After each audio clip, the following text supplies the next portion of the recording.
Hi, and good morning, and welcome to What the Bleep is Enlightenment.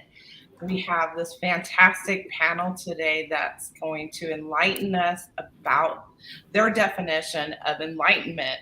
And I'm here with my co host, Matthew Embray.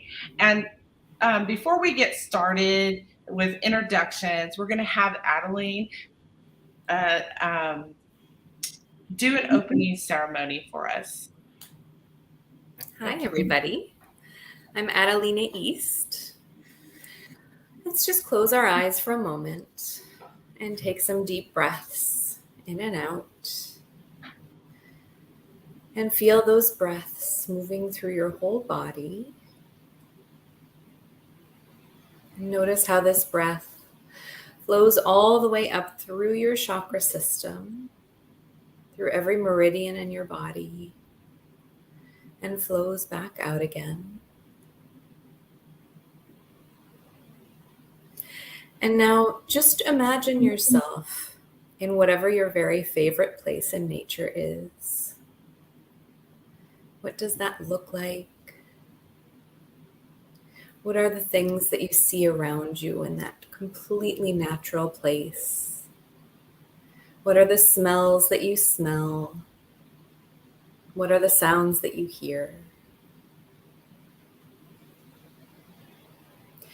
And bring the beautiful love of that new earth place up your feet,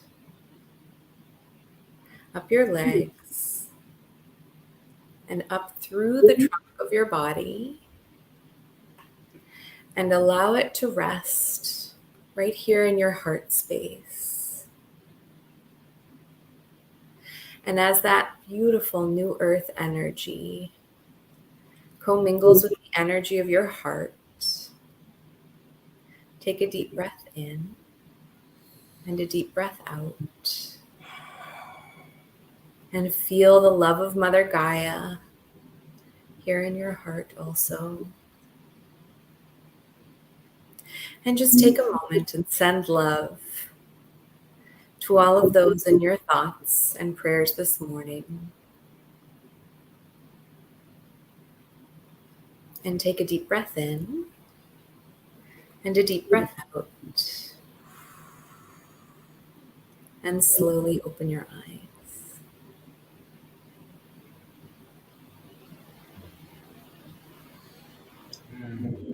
Thank you very much. Of course.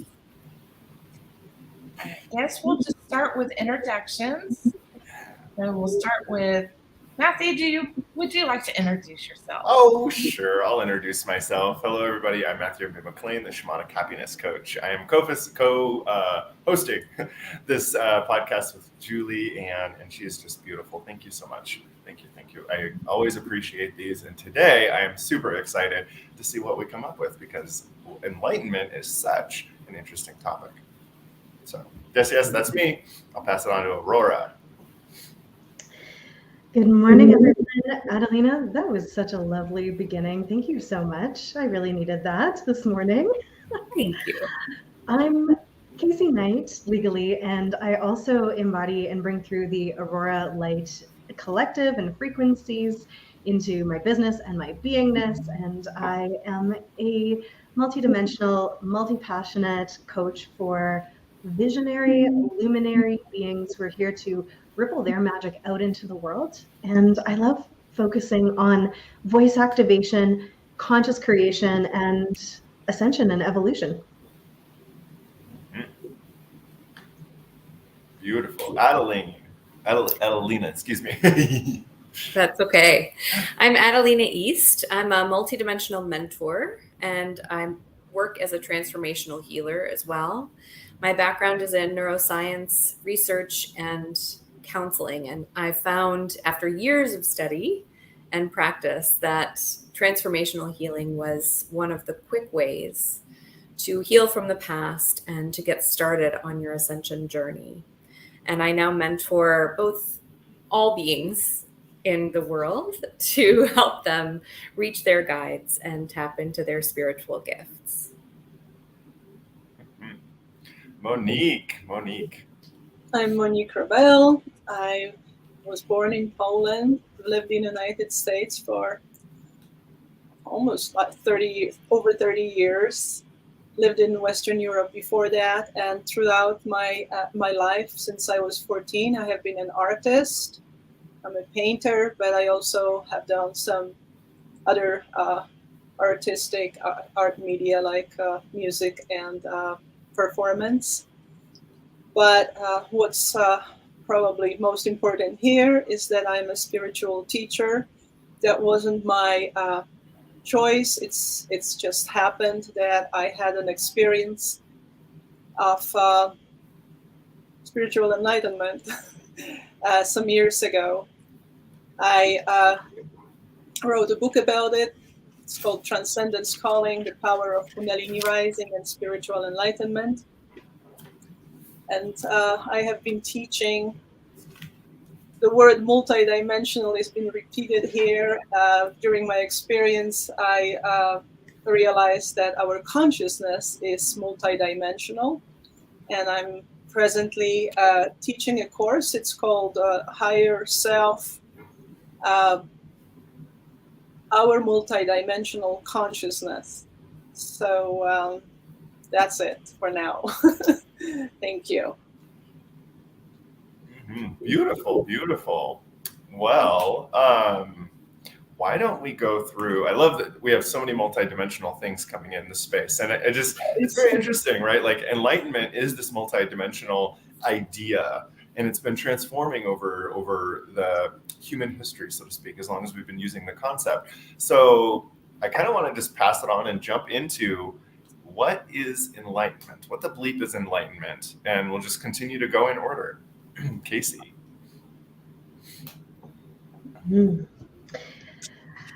I define enlightenment as illuminating an awareness and embodied experience of the multidimensional expression of our full consciousness, right? It's that awareness, understanding, and actual experience of that connection that we have to the universal field, to the all that is, and the awareness and experience of that in the body, not just from an intellectual level, but fully feeling it so that you know it. So it's no longer this belief, but rather this experiential wisdom that's held inside every cell of the being. Okay. So we're saying that as you become more aware of your multidimensionality and the experiences in your body, then that's enlightenment. Is that it? Or explain it one more time. I want to make sure we go this way. I'm going to do this with everybody. This is a big topic. Absolutely. Yeah. So I believe enlightenment is an experience of that, of the all that isness that is innate to everybody, but that is sort of shut off from most people's awareness. So enlightenment is literally lighting up the experience and awareness of everything that's already always been there. Because regardless of what level of awareness you're at, you are a multidimensional being. It's just most of us humans spend a lot of time only tapping into a few of the dimensional expressions. We're here. Exactly. Beautiful. I love it. Okay. Excuse me. That was really good. That was good. Good go around. That was great. Love it. Okay. Bringing it down. Bringing it to Adalina. Oh, did Adalina freeze? Can she hear us? I guess so. Oh no. Okay, we'll go on to Monique. That's okay. We'll refresh and wait, and we'll go on to Monique. Yes. Okay. Well, yeah, let's continue. I have some definitions that come straight from my book. I wanted to present them to you. So the words are, I took time to find the right words when I was writing my book, and here it is. Spiritual enlightenment is an experience beyond life and death. Its realization exceeds time and cycles of life. Then in another place I write, spiritual enlightenment. Also, it can be called self-realization, although self-realization takes place at the top of the sixth chakra. But the spiritual enlightenment itself is when our consciousness exits through the crown chakra and enters the light, and therefore the name enlightenment. Spiritual enlightenment is the result of a process. Each of us has the potential to go through it, but whether it will happen in this lifetime depends on many factors. Whether discovered by science or not, it is a real, quite uniform development occurring in the person, body, and mind, which leads to a new state of being. Human beings have been experiencing it for many millennia. Spiritual enlightenment is an independent phenomenon. It does not come from any one culture or tradition, but it has been the inspiration for many cultures, as well as for many religions. It can happen to any human being, regardless of background, education, or social standing. The process is a strictly intimate, personal transcendence of one's consciousness through multidimensional spectrum of perceptions. An individual realizes one's true being, self, as an eternal unit of awareness, a soul, and ultimately perceives through and unites with what has been recognized as God or divine, the source of all life. Enlightenment needs to be experienced in order for it to be fully understood by an individual. There is no mental substitute. It cannot be figured out or imagined beforehand. The final comprehension is one of the last stages of transition. It's a final intellectual comprehension. It's one of the last stages of transition into the enlightened state. Self-realization changes every aspect of our life, and it is a true state of eternal existence beyond any material evidence. I have another few. Would you like me to keep on reading? Sure. Yeah. Oh, yeah. The most important aspect of self-realization is the full recognition of the nature of what we call God. But the experience also creates a new being out of the person we thought we were. With right predispositions, the experience can happen spontaneously. There is no need for basal knowledge nor belief in God or in spiritual enlightenment. The process facilitates every experience. The process that facilitates every experience of spiritual enlightenment is called Kundalini rising. Every incident of realizing an enlightened state is a result of a Kundalini rising, but the stages of transition may not always be distinguishable with clarity. So some people have it happen so fast that they don't see the dimensions of perception on the way. Some of us have the experience when Kundalini rises to a certain place and then comes down. And that's something that's been happening a lot with us. We know about those experiences when someone had Kundalini rising, and so let's say after that, the Kundalini went back down, and there are problems with that. It has to go all the way through. Has to go all the way to the top and then eventually settle in the heart. So that's the whole process. And the stage of, as Casey Aurora said, it's an experience of spiritual enlightenment. And what we are, as humanity, we are striving for is to go through that experience and then settle the spirit consciousness in the heart. For most of us at this point, the consciousness is here right above the genital area, below the stomach area. This is the most sensitive part of our physical body and of our emotional and mental awareness, consciousness. There are practices that can help to get on a solid spiritual path without a religious dogma. The practices are about preparing our subtle body to receive the ascending Kundalini. It's not so hard to arouse Kundalini. We know about tantric practices. There are many practices that can make it go up, but if it doesn't have the chakras open, it can cause problems. It can cause sickness, pain. It can stiffen the body. It can cause all kinds of problems. So in my work, I help to train and cultivate the chakras, train the lower ones, the emotional and the mental. The physical, that's the part that many people are doing, healing the body, natural healing, etc., living a good, healthy lifestyle, and so on. But very important is to be able to release the charge from the emotional chakra and the mental chakra, right?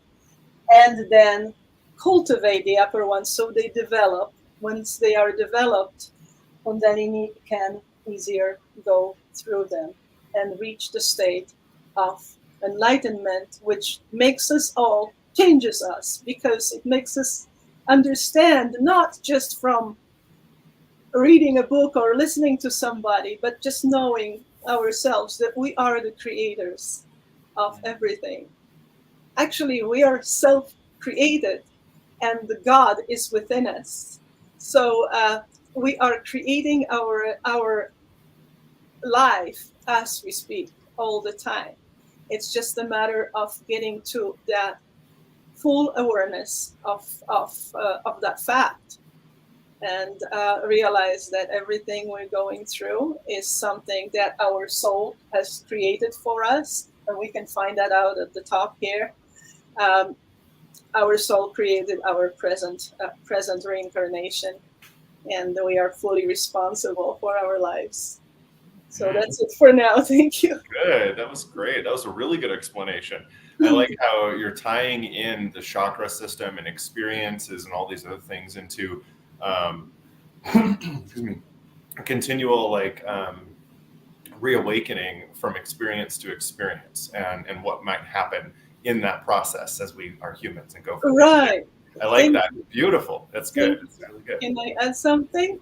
Sure. Yeah, it's because, as you said, yes, I am integrating the subtle body system, is because when my experience happened, I didn't believe in chakras. I didn't know the word Kundalini, and I didn't know what subtle body was. And the subject of spiritual enlightenment was very vague to me. I didn't know. It was, my experience was many years ago. And someone told me about chakras, but I just dismissed it. I'm like, yeah, right. But then when my experience was happening, I realized I could feel, I could experience my consciousness moving through these different worlds, right? And there was a transition, the moment of transcendence that was very specific to every world. And then after the experience was over, some months later, not immediately, I looked into other sources, external sources, and realized that what I had is called the full Kundalini rising. And I realized that the way that the chakras are described, what we know about chakras is from the sixth, from the third eye. This is the picture that we know. But actually, we are living the chakras as the gates to the dimensions of perception that are always there. And that's the difference. So this is how I teach. I teach about the dimensions of perception that are always there, regardless to whether we are here or not. in the body. I mean, so those dimensions are there, and the chakras are the gates to those dimensions. So if we keep those chakras nice and open and developed, we have full entrance. So we can tap into every dimension, and we can exist on all those different dimensions, assuming the Kundalini can move, that current of consciousness can move easily through and focus on whatever. We can get any information that we want. It's all available. The dimensions are open to us. Yes. Thank you. That's really powerful. And there's so much to unpack there. We have to go to a question before we can go deeper into what you're going to. Oh, yeah. Because I totally see where this is opening. It's a beautiful, beautiful awakening, enlightenment. Love it. Yeah. Adalina, do we have a good connection? Are we good? Yes, I'm so sorry about that. I was cut off midway. I'm going to start fresh. Yes, please.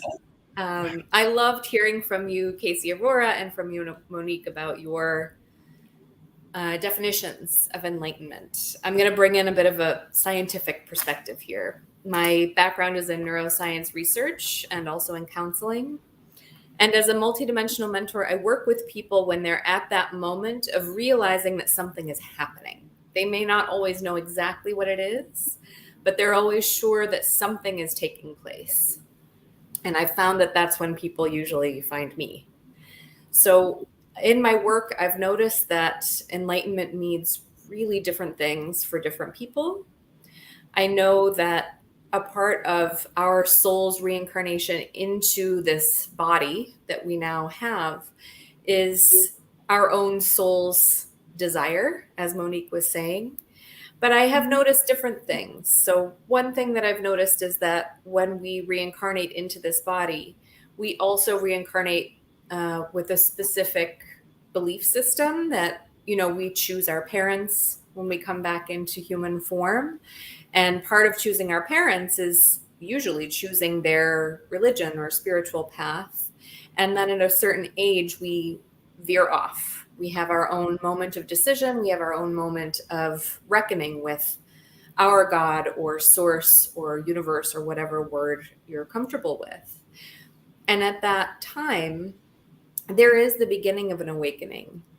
And what I've noticed is that it really depends on your own life's path, whether that is your moment of enlightenment or not. For some, it's the beginning of an awakening and they shut it down and move forward. I know I did that a lot. And some say, okay, I'm open to this, whatever it is, let's go. What am I about to find out here? And at that point, the enlightenment does begin. But I think a lot of the way that enlightenment goes has so much to do with your surroundings, whether you have a spiritual mentor or not. I mean, in our culture, I'm American, and in my culture here, it's not even thought about. It's kids get born and they maybe have a godfather or godmother, but that definition varies from family to family. It's not in certain countries in the East, where I spent a lot of my life, where you're born, you have a spiritual mentor right off the bat, and you continue to work with that person throughout life. And so I think that also impacts our ideas of enlightenment, the multicultural aspect, as well as our experience of enlightenment. And so because what the people that I've worked with are so very diverse and so different, and they're from many different countries. I worked for the United Nations for a long time. And so I have that sort of lens that I look through. I've found that because enlightenment is experienced in so many different ways, I don't know that I could quite define it or capture it. I can talk about what enlightenment has been for myself and for a lot of my clients. And in that way, it's really come through as healing.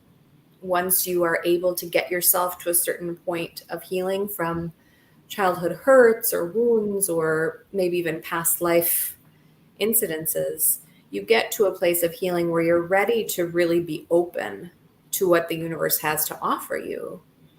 And at that point, the enlightenment really begins. There are a few things that I've noticed for myself and for my clients that are sort of blanket experiences. I think some of those are multidimensional experiences, beginning to see or feel or sense or hear your guides, and knowing that they're there to help you, knowing that they are also multidimensional, recognizing that certain things that happen around you may not actually be happening in the 3D world. They might be happening in the multidimensional world. And I think that understanding also is a huge part of enlightenment. And I know it certainly was for me. I love all this. This is just beautiful. See, enlightenment is such a big topic. We're coming from it from several different angles here. And we can see the correlations in them. We're all kind of talking about the same thing, yet we're talking about it from a different experience and a different lens. And I love how we brought in this idea of multidimensional. Right now, this huge buzzword of like, we're going from the third dimension into the fourth, into the fifth dimension. And that, when we're referring to those things, we are talking about the dimensional states of consciousness of the collective. But as we're talking about that, it's like, at what perception are you viewing life? At what dimension are you viewing life, right? At what chakra area are you most active in perceiving the life that's around us? And how these all fit together is really beautiful, because what you're saying is that what we've discovered in this little tiny 20-minute talk right now is that you don't have to believe in a deity or a god or spiritualism to actually feel enlightenment.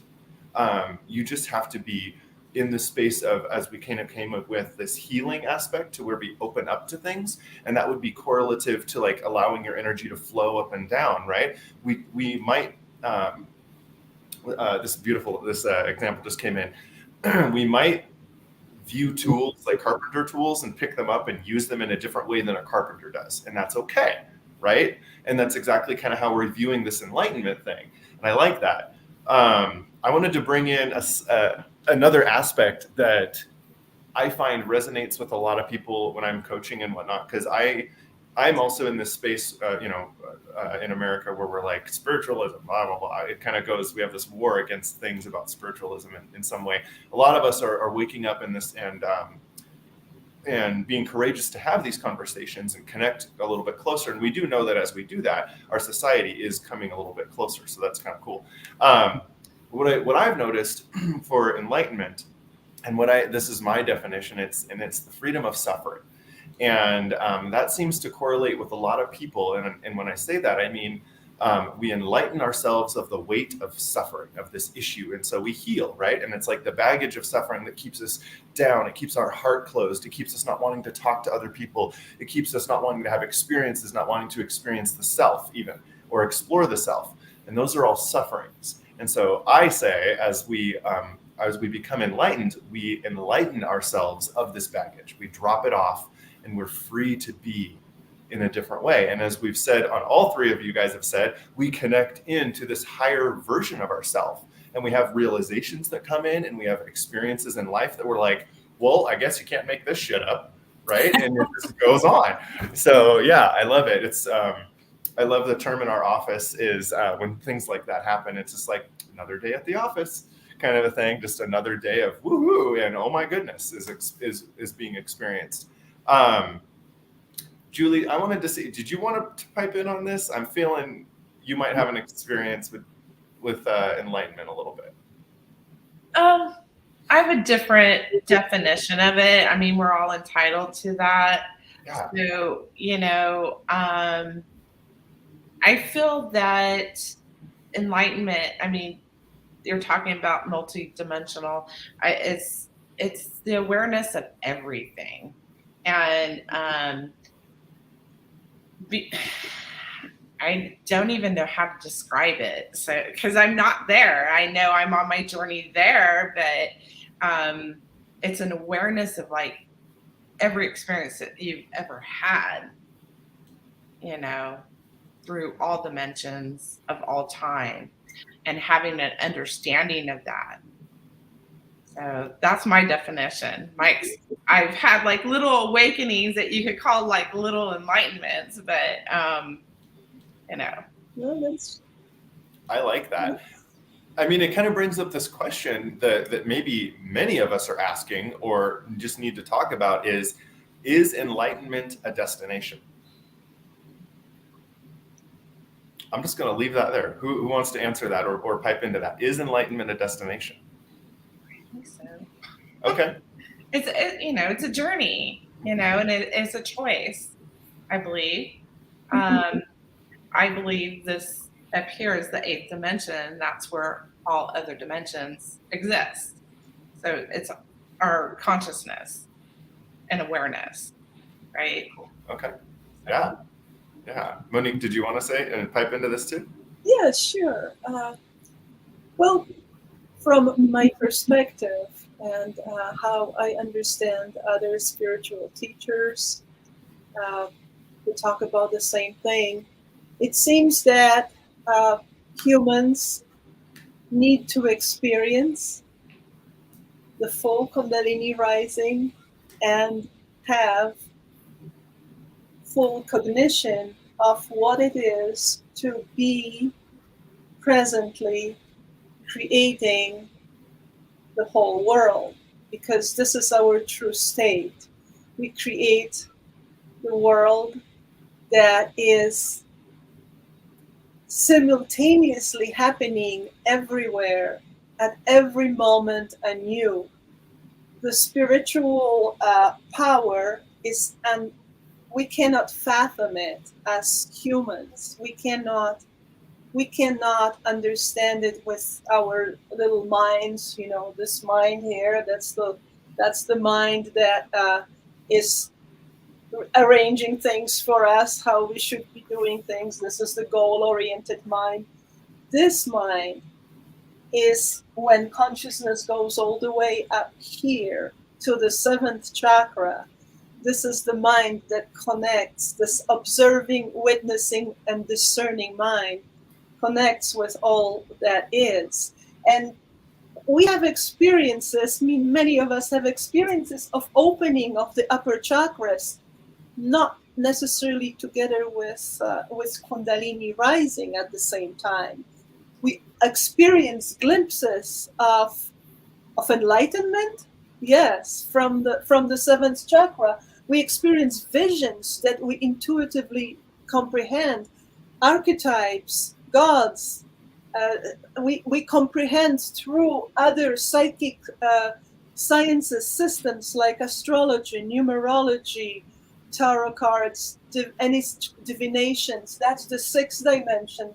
We connect and heal and exchange energy through the 5th dimension, and we experience love.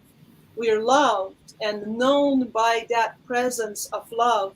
Everyone is loved madly. So all these upper chakras are opening for us, but we need to experience the whole process in order to be fully aware of the fact that we are continually creating. And why is that important? Because knowing that we are continually creating at every moment, we can create a beautiful life also on these lower levels, right? On the ego level. And what we have on the ego level, we have wars. I don't have to mention wars. We have horror stuff happening. We have bad things happening. And it doesn't have to happen. It's just a state of consciousness. This is the state of consciousness. And the earth is in that state of consciousness of the first 3 dimensions: material, emotional, and mental. And so we all need to, one by one, individually, experience that whole multidimensional consciousness of ours that's extremely powerful. This is extremely powerful. We are so powerful. And most of the humanity is only using the first 3 chakras to live. So we need to experience all of that and find for each of us that connection with the divine that we are, that's within us.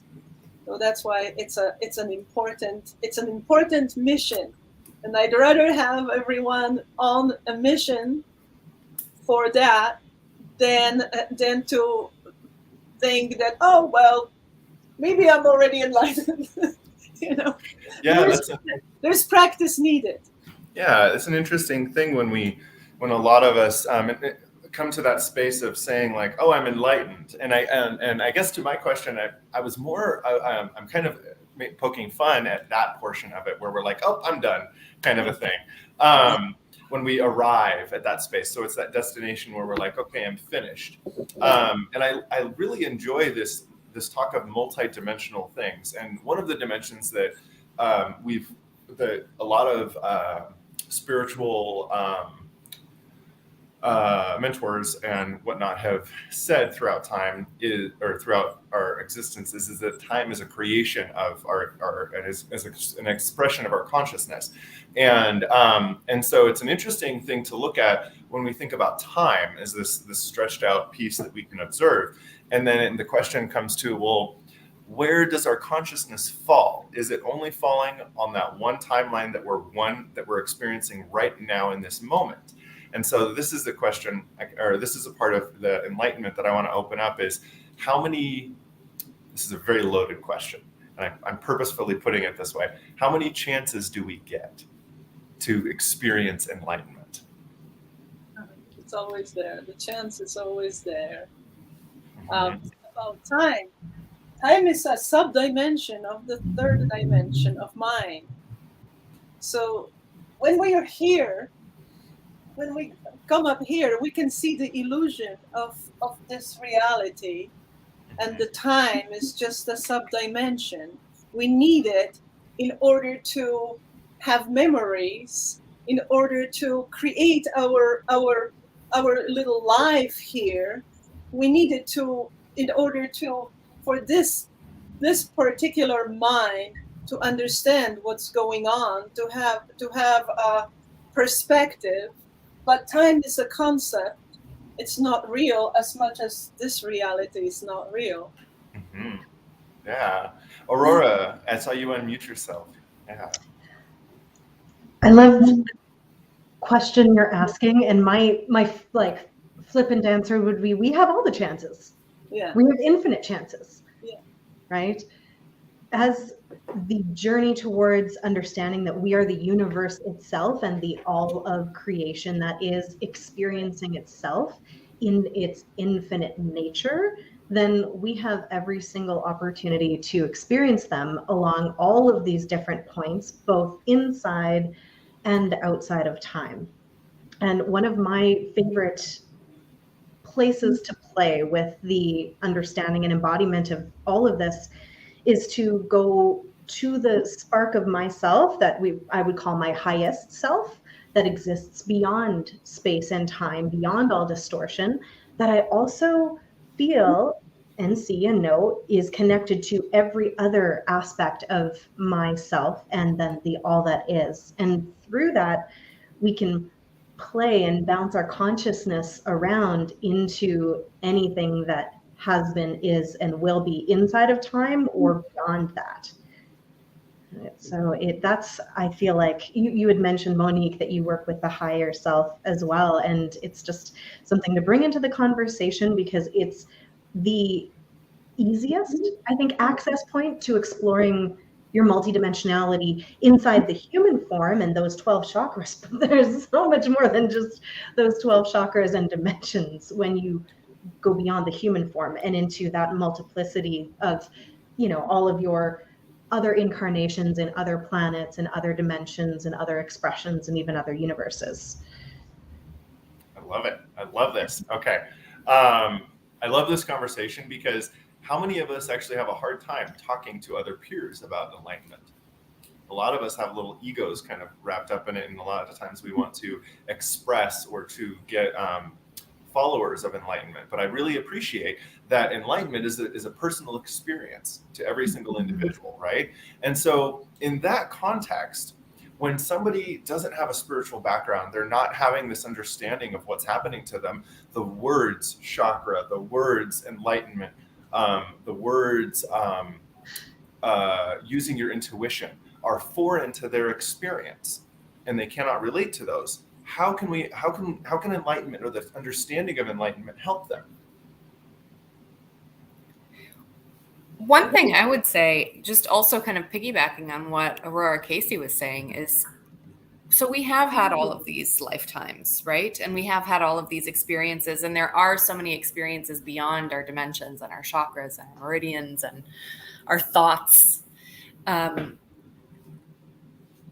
We have likely at this point reincarnated many times from like a purely physics standpoint.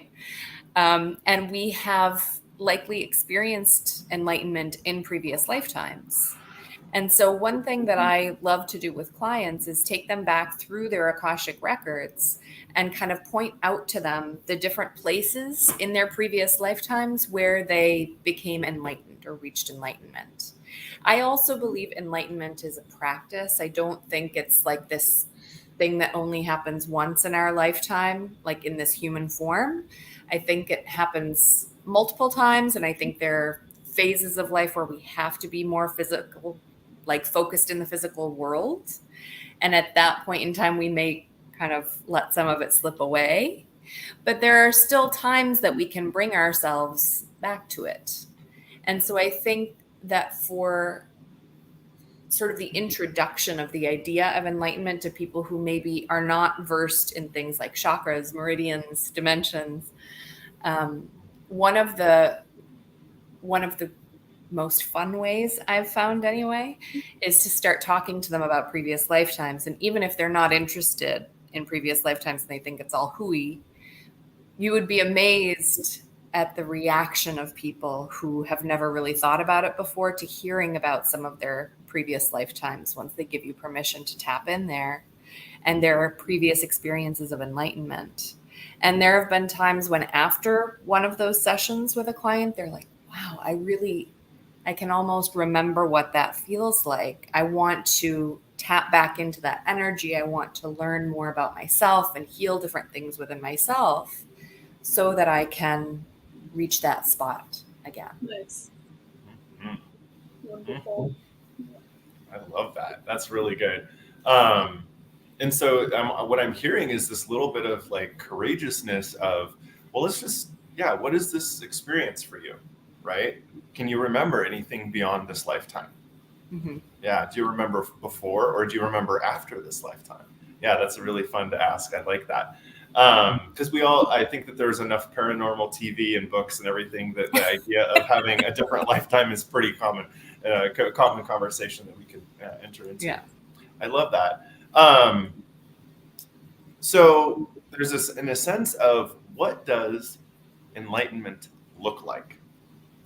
And this is a kind of a multifaceted question of what does the process look like? And Monique, you went through a very good energetic explanation of it. And I'm curious for our viewers, what does it look like when the person is going through enlightenment? And Monique, you gave your example of your experience. And I wanted to say, like, we don't have to touch on our personal experiences, but what are the possibilities? And this could be from the person to a group or the collective. What does that look like as we go through enlightenment? And let's let it go anywhere. Where's that question? Yeah, whoever wants to pick it up. Did you want me to? Aurora, let's let Aurora go really quick. Yeah, since she was unmuted. Yeah. We'll just go and work. Yeah. When you were talking about what does it look like, my mind went, it doesn't matter what it looks like, because the whole point is what it feels like to people. Because to me, the feeling of it and the connections that are created are the most important things. And it's a connection internally to self, to all aspects of self, and then the embodied awareness and understanding of your connection to everything. And that can start with to the people that are in your life right in front of you, and understanding that you are not actually separate. So a big part of that enlightenment is the disillusion of the concept of separation that we've been experiencing up until that point. And so suddenly they talk about it in terms of that veil of illusion lifting, and the idea of separation is laughable. It's like, oh, that was something that I experienced, but it wasn't actually the truth. The truth of it is we are so intimately connected to each other and to every other living being, to the planet itself, and to going out and out to all levels and layers of dimensions of time and space into the all that is. And so it's that experience from separation to infinite connection that I think is probably the most important one, regardless of if it's personal or collective. Sure. Okay. Yeah. Okay. Adalina, we have another question waiting for us in the queue, so we'll just get through this and then we'll get to it. Yeah. Okay. I think that was a mic drop and a half, Aurora Casey. I agree. I also think that throughout time, enlightenment has looked so different. I remember making a face when you first asked the question because I think enlightenment is messy. If we look through history at certain times when the great spiritual teachers have talked about, oh, this is the age of enlightenment. This is happening. It's usually after a major war. It's after a government gets overthrown. Something huge happens right after the Spanish flu. You know, we've been through a series of this in our own lives in the last 2 years, right? I can't speak for the other practitioners on the line, but I've never been so busy in my life. So I think major enlightenment always comes after a period of extreme strife. And that makes sense from a neuroscience perspective. You know, our minds open and we have different psychological experiences and we're left wanting answers. But I also think that enlightenment can look like just this really beautiful, peaceful experience. It can look like just this unfolding, like a beautiful rose opening. My experience wasn't like that. I know many's haven't been, but I think it can look that way. That's my hope for our future generations and our future lifetimes, that enlightenment for us looks like the opening of a rose. I love that. That's beautiful. Thank you. I love it. Monique, yeah, what does enlightenment look like in the physical experience? Yeah. Once our consciousness, during the Kundalini rising experience, once we are able to go through all the way to the top, there are no more thoughts. So you can't think anymore. I don't know if you can imagine that. It's hard to imagine, but actually no thoughts are able to be formed. You cannot form any thought. And that's probably the main difference between the idea of enlightenment and the actual sense of being in that space. There is only light. There is nothing but light. And that's it. Mm-hmm. So yeah. Yeah, no. So for somebody in the physical experience, what does that feel like? What does that look like? Well, you are fully aware that you are not a physical experience. Okay. Okay. Okay. So you are united with all there is, with all consciousness. So your form, you are aware of all those dimensions of perception, but you know that that's not true. You see, none of these. Our reality is not real. It's a concept, and the final realization of that concept starts here in abstract dimension. That's right below. It's still the sixth chakra. It's still the sixth dimension. We are created from those abstract concepts, and above that, there is only light. Mm-hmm. Good. I like it. You see, that's where the freedom is. That's why it's called liberation. That's why it's called bliss. That's why it's such an incredible state of being. There is no problem. The problems are lost here when our consciousness arrives to the place of mind and our personal life is completely cleared. because all the thoughts that we've had, all the mental concepts are released through Kundalini breaking through to the third chakra and moving up, and all our life, all our thoughts are gone. So there is no more personal problems. There is just observing, self-inquiry process, observing, going through all these upper dimensions and exploring them. And you can still call it a thought, but that thought is connected with love. It's connected with group and a collective understanding and help. We are always being helped. There is help everywhere and always for us.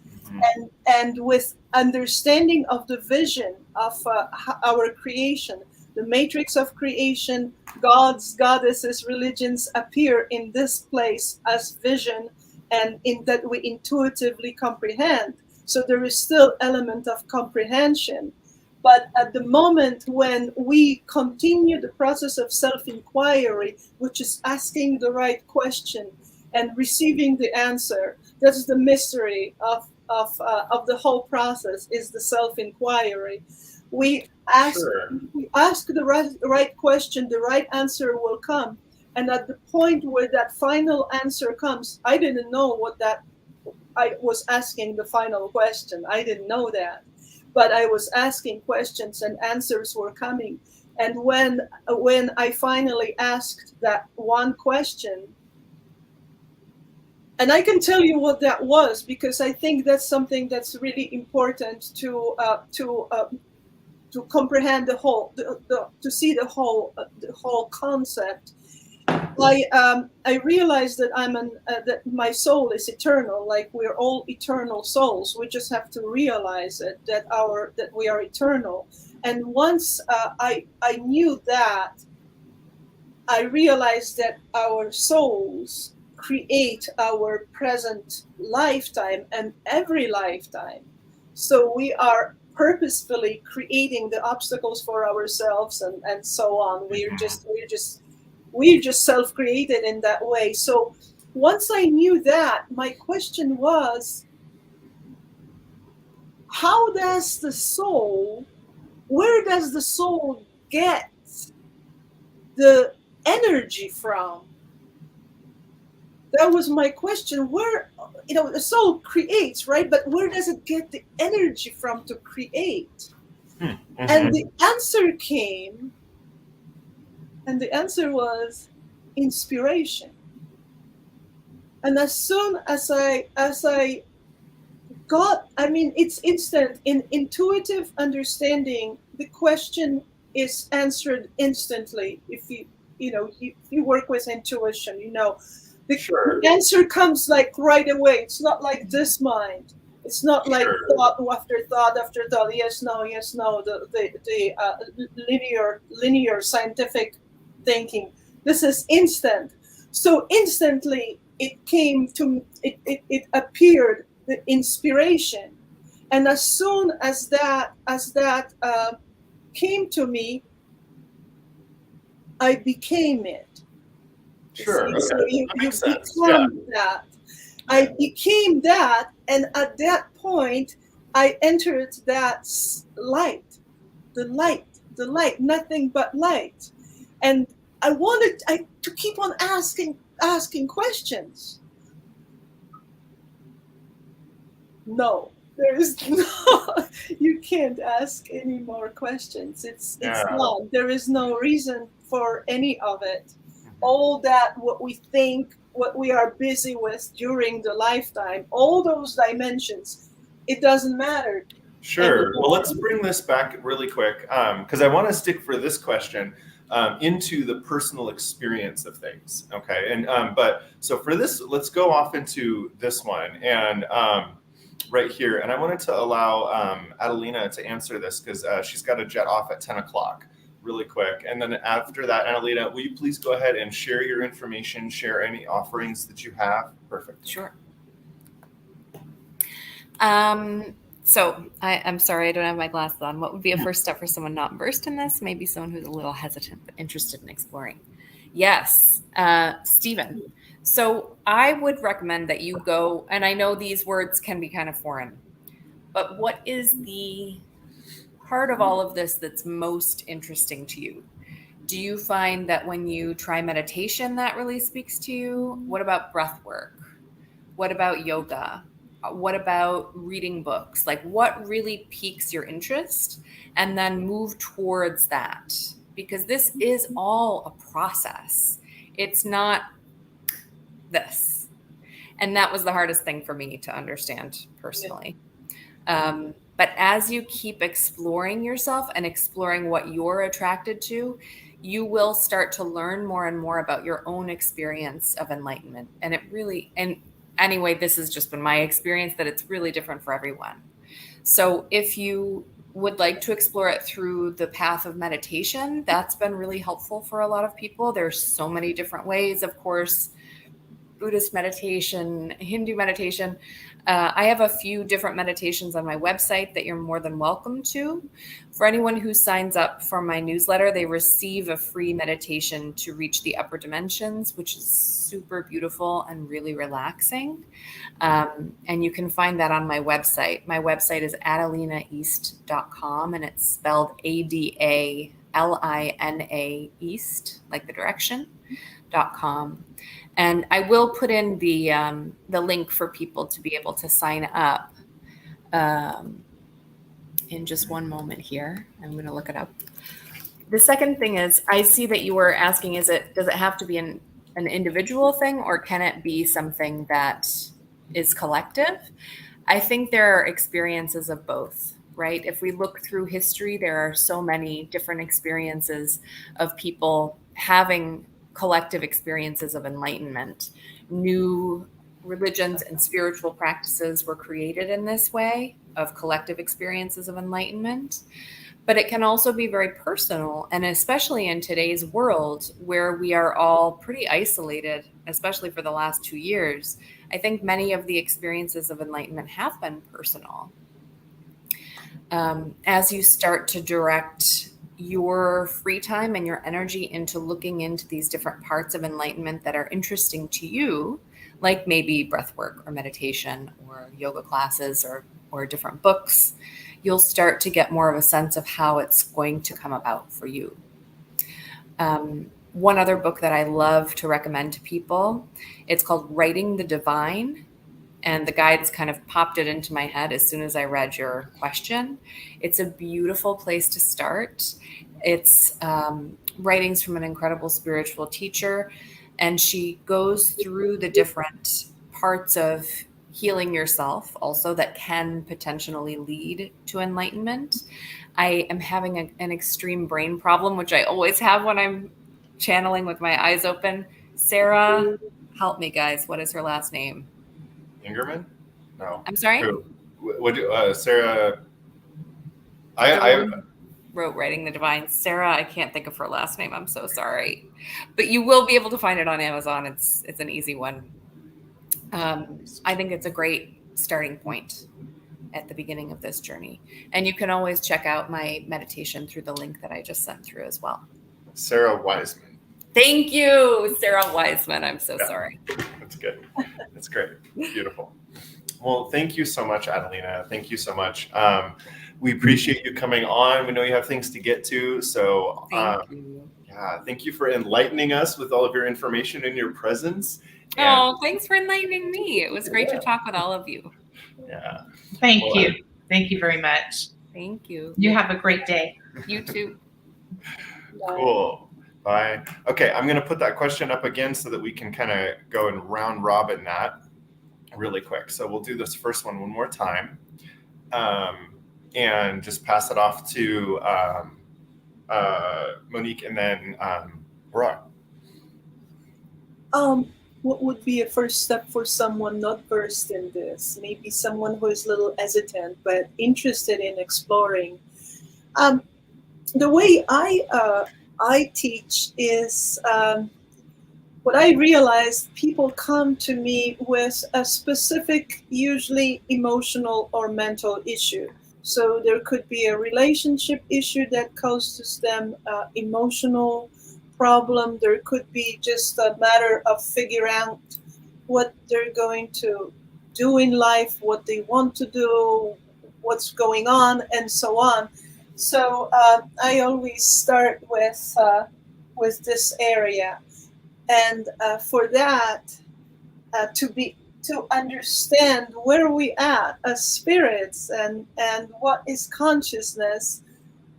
My first thing is to do the overview of the subtle body system, and where are we at? Who are we having consciousness here, and why it is important to tap into those upper dimensions, and to what degree some of us already are tapped into them. So finding out about ourselves is the first step in my process, in the way I teach. And so whatever is the reason that someone is interested,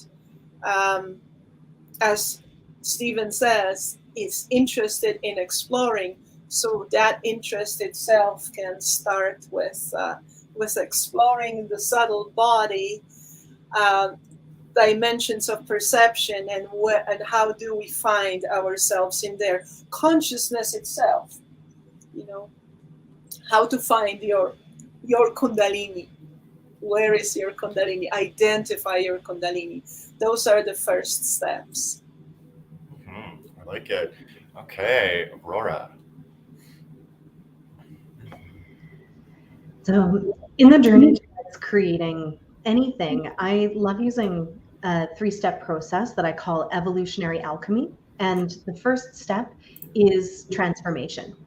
And that basically means transforming anything that is in the way of being able to activate the connection that you're seeking.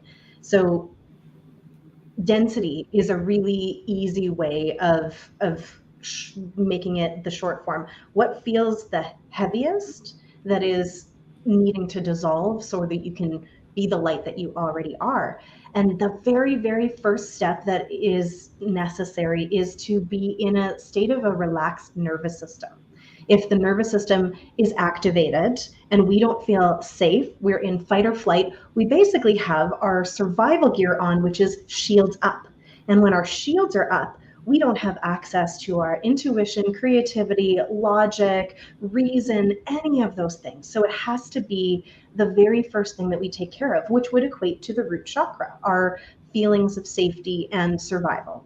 And we have all been traumatized over our lifetimes. And so I feel like it's a very essential step on the journey towards being able to connect more deeply with who we really are, and being able to connect with our actual desire versus the ego desire to stay alive, right? And then once we have that those shields down and softened, and there's so many different ways you can do that through just seeking out support. Typically, it's not something we can just do and be like, okay, shields down, I'm safe now. It takes support and comfort, and it's typically a practice to relax the nervous system that is best held by people who are very well versed at trauma healing and support. But then when we can be in that relaxed state, we can start to identify who we really are and our heart and soul desires versus what the programming from the world, from our ancestors, from our lineage, from the collective is. And we can start to activate our power to choose. Go, do I actually want to buy into these collective belief systems and take them on as my own, or do I want to choose something different? And we can begin that journey into sovereignty, right? And being of our own energy instead of just feeling like we are the product of everything else, which is kind of ironic. As we're connecting into our connection to all that is, we have to come into that self-sovereignty first before we can discover the ultimate connections. I love this. This is great. Okay. This is really powerful because coming from that space of not having an understanding of enlightenment. So I'm new at this. This is really apprehensive to me. I don't know what it is. And I almost want to also re-explain a little bit of that question that came up, and just to give a definition for the audience as well to help relate. And that hesitancy might look like thoughts that come through the mind that say, this is stupid. That might be a thought that comes through, and that's what we're talking about, this density. We might have a thought that says, I'm not worthy. We might have a thought that says, I don't want to do that. We might have an experience in our life that causes us to go, why is this happening to me? And we suffer and we don't get over it. And then we stay stuck in a certain pattern. And so in these kinds of experiences, they're very scary. And if we don't have the understanding that we don't have to believe all of our thoughts, that the mind is just going to do what it's going to do, we need context for that. And so that's like this freedom to explore who we are. And that's what we're both where all of us are talking about, is that initial step to explore who you are. And so when we're coming into this phase of, I believe this, I've bought into these collective things, and I believe all of these things, we come to this space of, is this what I want to experience? And that only comes from the exploration of the self. And so as we move through that space, then we might get the vernacular to explore other things. And that might show up in our field, such as, oh, I'm discovering what the subtle body is and what the chakra system is. And then as we tune into that aspect of things, we would feel those experiences as we go through life, and we could be more open to them. The experiences such as, what does this feel like in my heart to finally open up and understand what love is? Yeah. Right? What is the experience of finally opening up and not feeling scared in my skin? What does it feel like to wake up and actually feel accomplished? Those are those questions that are those are the experiences that we will go through that are evidence of moving and shifting through the process of enlightenment, right? And so, yes, that's beautiful. I just wanted to go deeper into the question because there were so many facets to that one question. Thank you so much, Steve. That's beautiful. A lot of that. And so the fear of the unknown comes in.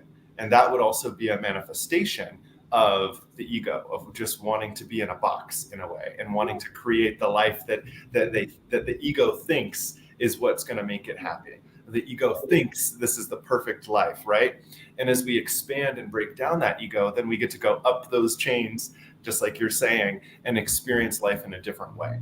Because who knows, today I woke up and my favorite color is red, but what if tomorrow I need the experience to have my favorite color be orange? That's a very different one, right? And to have that complete reality shift is very hard to do for a lot of our egos. But how could we adopt that and have that transition? And this is I know I'm going on a little bit about this. This is a beautiful question because it's so much marrow in this question. There's this sense of transformation, and a lot of us, when we think about trauma or things in our life, we think about the past instances and we identify with those traumas, and they become us. And so that limits us, right? That's the ego saying that this is the box that we're creating for ourselves. This is the life we're choosing. And if we can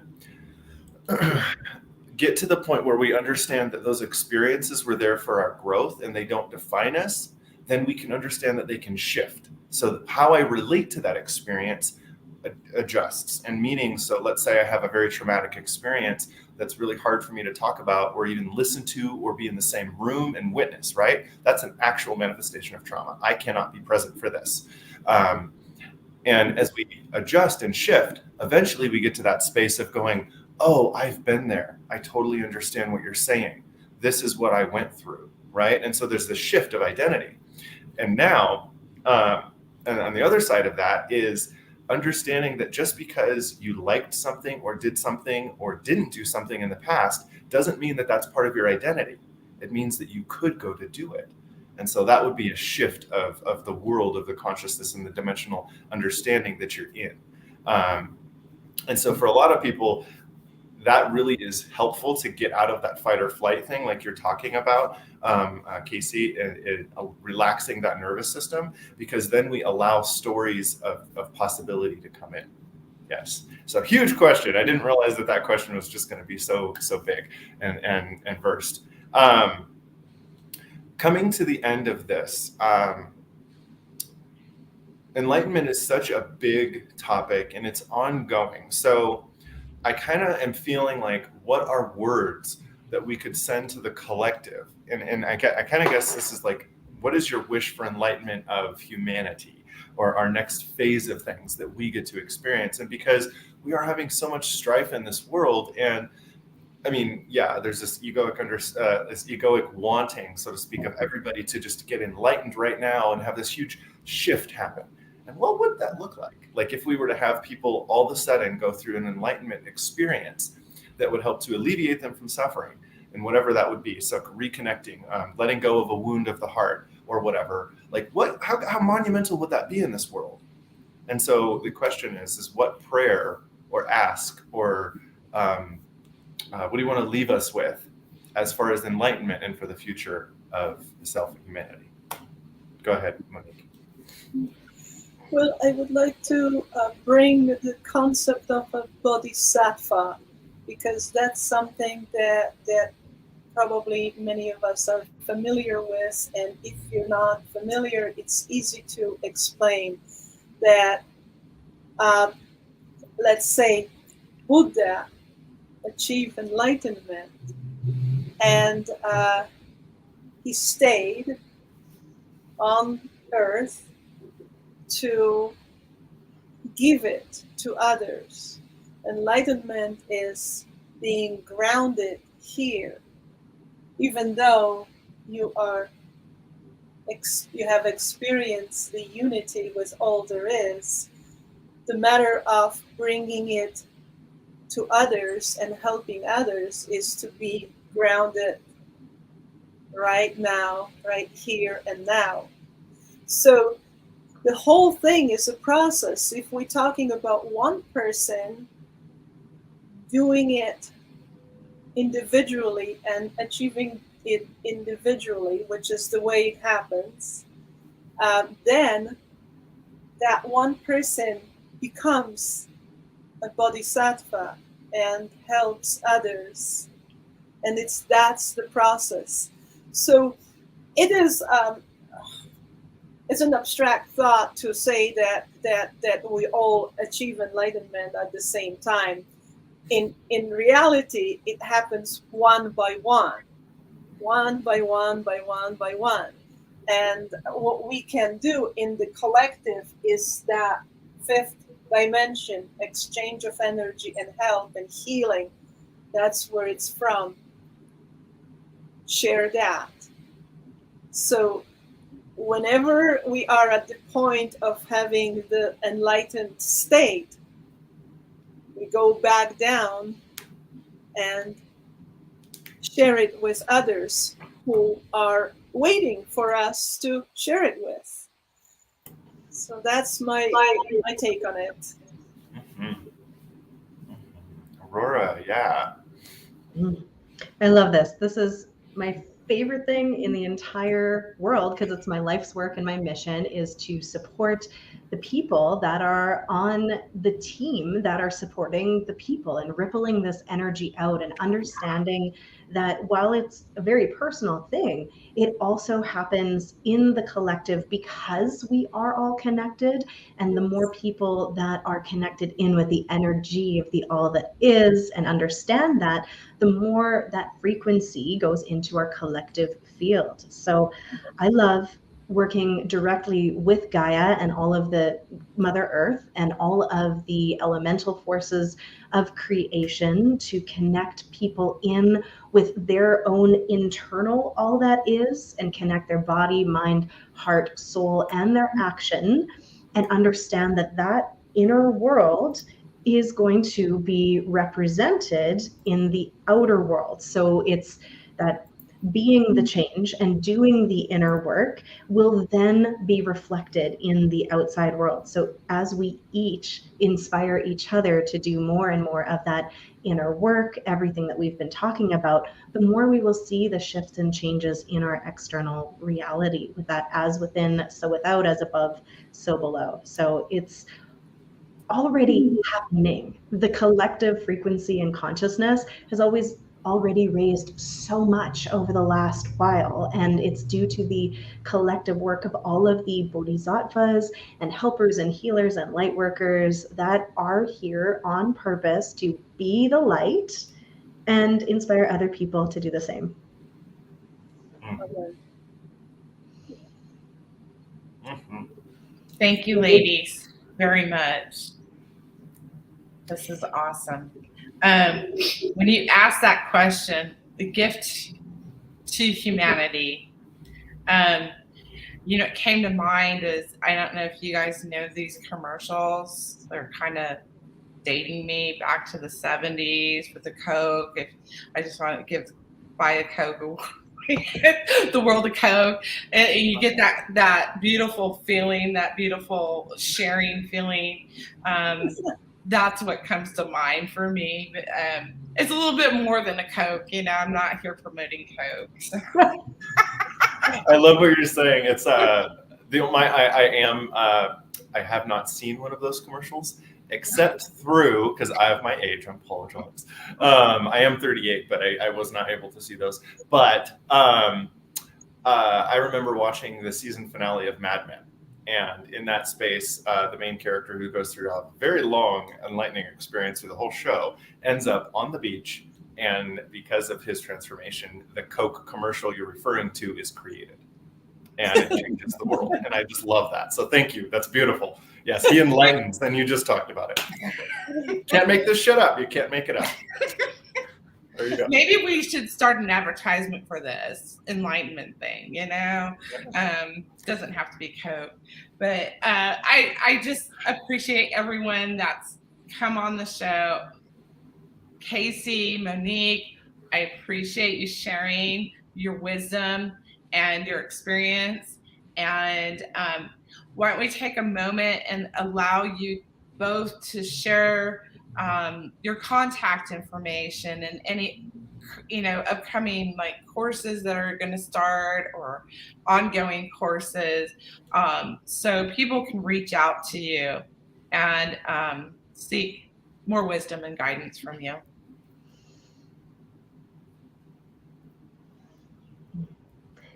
Monique, would you like to start?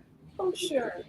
I just put my, in the chat, I just put my website address, which is just my first and last name.com. So it's easy to find me, and that's probably the best way to find me.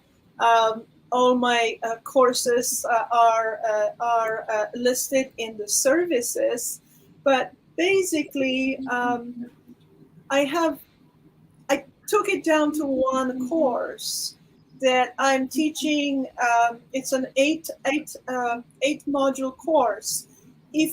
That takes usually 8 weeks. Some people do it every other week, so that'd be 16 weeks. But I also do an introduction that, I take the overview, the first session of the course that usually takes about an hour and a half. I expand it a little bit, and I created a separate course from that if someone is kind of on the fence about signing up into a bigger course. And as I said, it's called Higher Self Course. I used to call it Our Multidimensional Consciousness, but it's the same. I just thought that calling it Our Multidimensional Consciousness may be a little bit, it's just so many long words. So I'm just calling it Higher Self. And you're very welcome to sign up for an orientation session. Those usually take anywhere from 30 to 45 minutes, but could be longer. And we can talk if you are interested, and we can discuss everything and talk about how we can go forward if we would like to, and so forth. So that's about it. Thank you so much. And also my book. If you would like to read my book, it comes with the course. If you are going to sign up for the course, it comes with it.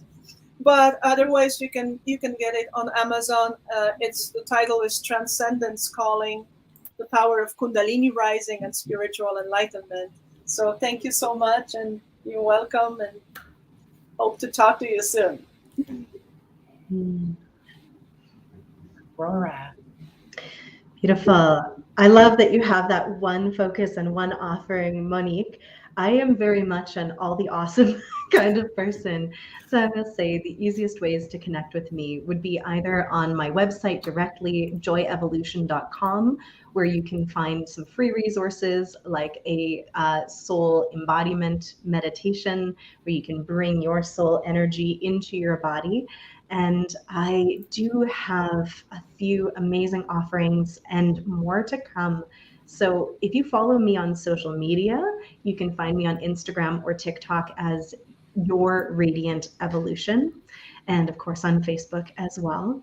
I have a certification program for transformational workshop facilitators and coaches to be able to work with all of the different elemental forces of creation, so we can create this beautiful unified field where we work with the all that is inside of us and support people in creating sacred experiences for exploration that include the body, the mind, the soul, the aligned action, and all of the fun stuff too. I love working with the power of voice, and I've got a light language course. I love supporting people in shifting their beliefs around abundance and connection. And I have a course called Alchemy and Abundance. That's going to be a journey into the inner realms and the cosmos to activate our abundance consciousness coming up soon, as well as a lot of other things. So the easiest thing is just to connect with me on socials so you can see what is coming up. Fantastic. Thank you so much. Matthew, would you like to have some closing words? Thank you for that. My closing words, I guess, is for anybody who's watched or will watch, is I hope that your journey through enlightenment, through this experience of awareness and everything of that nature, is exactly what you have signed up for. And that's a big, tall glass. And at any time that you are suffering and you're experiencing things and saying, well, why did I choose to do this? If I knew what was going to happen, would I have started in the first place? All of these things, reach out to somebody. Family and connection are the huge ways to help us alleviate and grow and allow that energy to flow and just explore. So that's my prayer for everybody, is just to explore the I am of themselves and love into that. Thank you. Thank you, Matthew. And thank you, ladies. I just want to inform everyone that in 2 weeks, we will have our final webinar, which will be really interesting because I'm sure it'll be mind, body, and soul, spiritual practices. So what the Bleep are spiritual practices. And we have an abundance of sharers that day. So please tune in on April 16th at 9 a.m. And again, ladies, thank you very much. I want to thank our viewers and our future listeners and watchers for helping yourself and listening to the wisdom of others to help you on your way.